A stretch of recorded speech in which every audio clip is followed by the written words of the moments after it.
Now let's express these numbers in standard form as decimal fractions.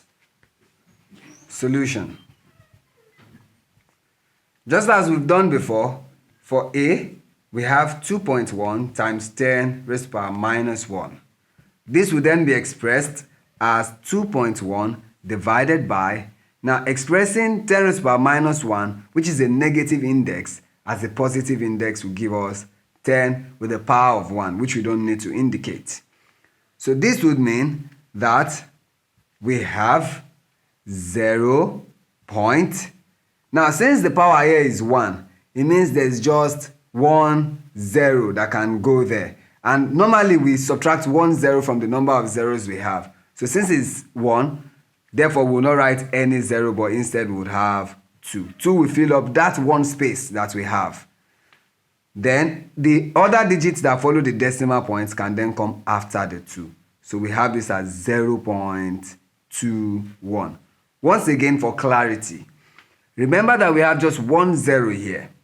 And that tells you the number of digits that follow this decimal point, of which this 2 has to be part of it. So since there's just one space, we fill it with the 2.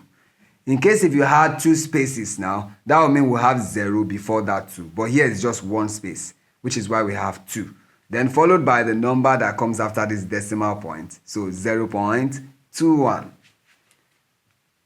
Now for B, we have 9.0 multiplied by 10 raised to the power minus 1. This can be expressed as 9.0 over, now we also have 10.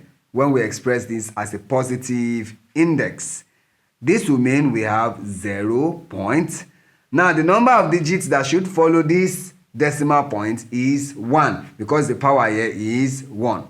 And since we already have 9 here, that 9 will occupy that one space. So we have it as 9. So 0.9.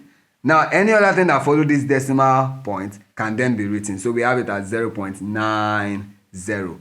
You can leave your answer like this or go on to express it as just 0.9, since the 0 that follows here is insignificant. So it can be written as 0.90 or 0.9.